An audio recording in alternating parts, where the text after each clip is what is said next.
Gamer. It's a title that has garnered negative stigma and labels over the years, and that seems to have ratcheted up considerably within recent months. I felt it was time that somebody set the record straight on what gamers are, and more importantly, what we are not.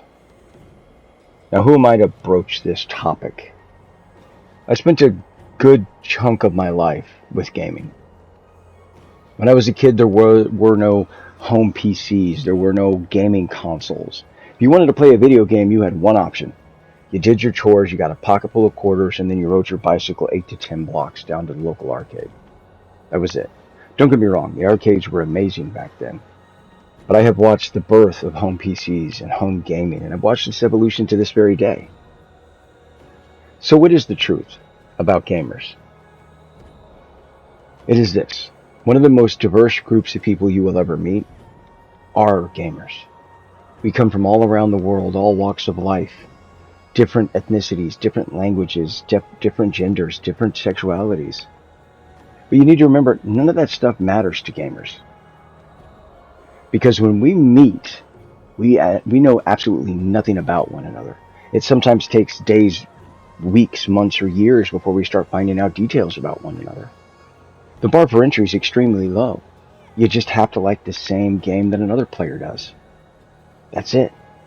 Nothing more, nothing less. Within my circle of gamer friends, I have black men and women, Latino men and women, white men and women, Asian men and women, Native American men and women, handy-capable men and women, gay men and women, and that's normal. The interesting thing I think about all of this is that gamers have just naturally become diverse over the years. As gaming has become more popular and more widely available, more people are flocking to it. There's not a single journalist, media outlet, or company that can claim credit for that. It happened all on its own. I think that's a beautiful thing. I'm sure you probably never heard journalists or media outlets or some developers out there actually talk about the good things that gamers do, the charities or programs that we rally behind. I'm sure you'll never hear about the stories on how gamers will stop everything in the middle of a game, not because we're required to, but because there's a new player and we don't want them to have a negative experience. I'm sure you'll never hear about the individuals within gaming that pass away and how we will stand vigil over their character. You see, these stories aren't for the journalists. They're not for the media outlet. They're not even for the developers in some cases.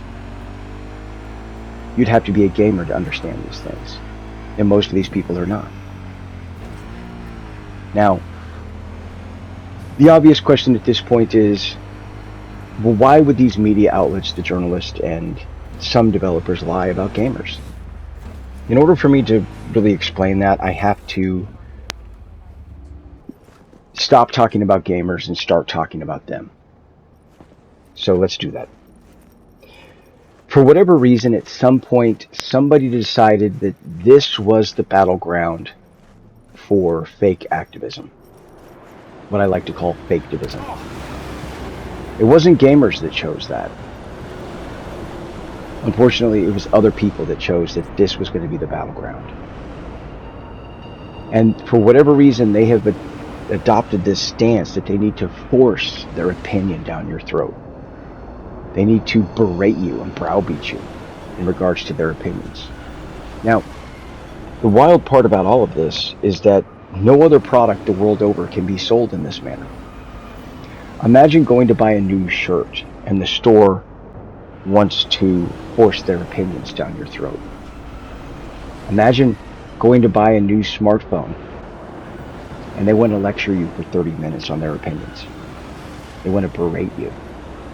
Understandably, you probably never go back. And see, most businesses are aware of this. That's why they don't do business in this way. They know they would lose customers, they would lose money, and eventually they would lose the business.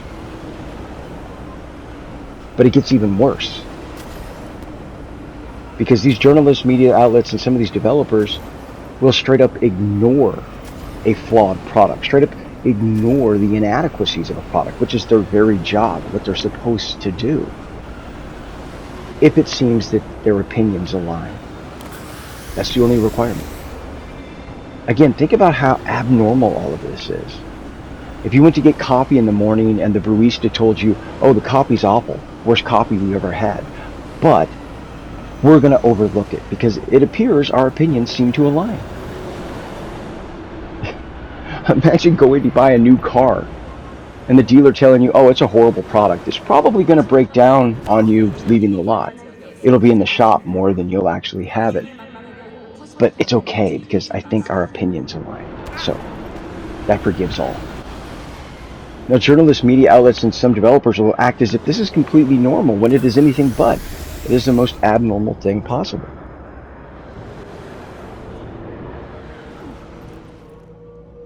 Unfortunately, this stance will never work. Thanks to millions of years of evolution and human nature at its core, trying to force things onto people, trying to berate them, belittle them, lecture them, browbeat them, it will never work thanks to that. When a human is pushed, 9 times out of 10 that human pushes back. When something is forced on a human, majority of the time the human will rebel. When you berate, belittle, browbeat, lecture a human, then they tune out. And that's exactly what's happening in gaming right now, this second. You look at games like Concord, Dustborn, Star Wars Outlaws, what appears to be Assassin's Creed Shadows is going to fail. The next game Sony's working on is going to fail. Kill the Justice League. All of these games failed for one reason, because they all have something in common. And that is they want to force their opinions down your throat. They want to berate you, belittle you, lecture you, browbeat you. So the natural thing has occurred, a wonderful thing. It only takes a human being burned so many times before we say, nope, never again, not going to happen again. Journalists and media outlets have poisoned the well. They have trained millions of gamers and moviegoers alike. It was never their intent, but that was the end result. You see, after numerous times buying a product that we're told is good, only to find that it's a horrible product, and our money's gone now, we have learned that the integrity has been sacrificed when it comes to journalists, media outlets, and some of these developers. So now, we don't buy them. And it's just that simple. Again, representation is important, but how it is implemented is even more important. What are the alternatives to forcing something down somebody else's throat? What is the alternative to berating or browbeating somebody? Well, it's no secret. We've known for 30, 40 years now. Look at a game series like the Mass Effect trilogy as an example. A beloved science fiction series, by myself included. It will go down in history as one of the most iconic science fiction series ever made. But did you know that the Mass Effect trilogy dealt with subjects of racism, xenophobia, and gay relationships? It's true. But there was no rebelling. There was no pushback. Why? There was no backlash. Because of the way they implemented. You see, quality was the top priority. Then and only then, they slipped the representation in there. They didn't force it on people. They didn't have to berate people. As an artist or a writer, you need people to view your work. If not, then the message you're trying to convey is never going to be received. And at that point, what is the point? You're wasting your time. You failed. And it's just that simple. If you've got all the gamers and moviegoers turning away and tuning out, there's no one there to receive your message any longer. There's no one there to view your work anymore.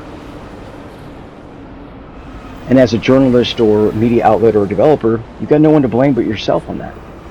You did this yourself. You poisoned the well. You have trained millions of gamers and moviegoers. Congratulations.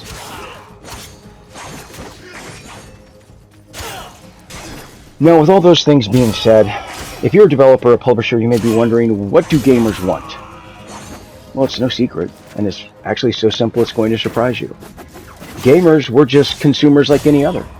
When we put down our hard-earned money for a game, we expect a quality product in return. It's just that simple. Now, obviously, quality is going to mean something for a game or a movie versus a tailored suit or a PC, but the core concept's the same. In regards to games and quality, we expect a game, an idea that we haven't seen countless times before.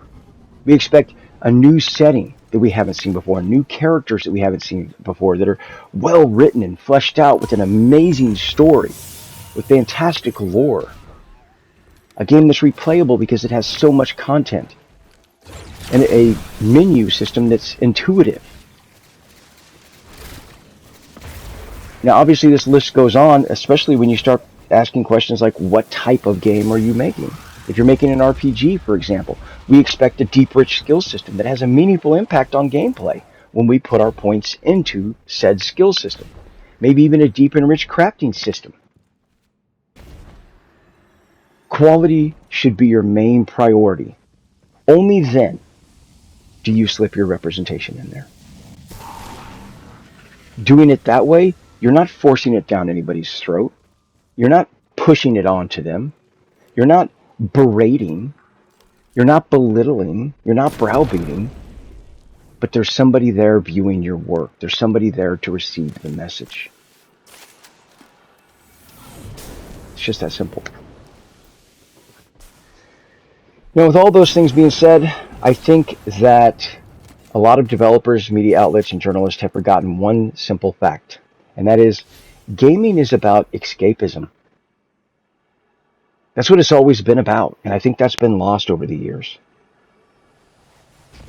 Gaming transports us to a new world, a new location. It allows us to do things we're never going to be able to do in our real life. I'll never be able to travel to space and meet friendly alien species and shoot aggressive alien species in the face. My bones will be dust in the dirt before humans are traveling around space. But I can do it in a game. And if you doubt this for even a second, by all means, make a video game called Paying Bills. Make a video game called Commuting to Work. Make a video game called Going to My Doctor/Dentist Appointment.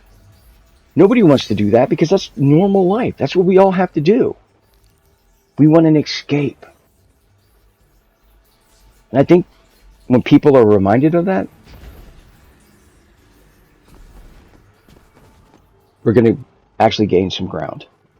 I really do. Ultimately, at the end of the day, as gamers, we don't care about your opinion. If you make ice cream, shut up and make ice cream. If you make shoes, shut up and make your shoes. If you make fast food, shut up and make your fast food. Right? Because I can guarantee you one thing. If you try to force your opinions down my throat, if you try to browbeat, berate, or lecture me, I'm not buying your product. And it has nothing to do with the contents of your opinion. It has to do with the fact I don't want to hear it. I will form my own opinions, just like millions of other people, by doing our own research. And if you don't like that, that's too damn bad. This isn't a battleground. This is a hobby. And I think the most embarrassing and shocking part of this all, some of these journalists, media outlets, and developers will tell you they speak for people of color. They speak for minorities. When it's anything but. Consider, do you really think that the Black, Latino, Asian, Native American peoples that are gamers are racist? Of course not. But these journalists, media outlets, and some of these developers have zero problem affixing these horrible false labels to them. Do you really think that the gay gamers out there are homophobic? Of course not. Do you really think that the female gamers are sexist or bigots? Obviously not. But not a single one of these journalists, media outlets, or some of these developers have even stopped to a second to consider who it is they're labeling and what they're labeling them as. That's the most embarrassing part of all of this. Never once did they actually stop to try and figure out who gamers were. And let me tell you who we are. We're everyone. We're all around you. And you'll never know. Because that would require you to actually do some research. And we all know you're not going to do that. You're too busy with your fake activism. By all means, let me know what you think down in the comment section below. And until next time, peace out.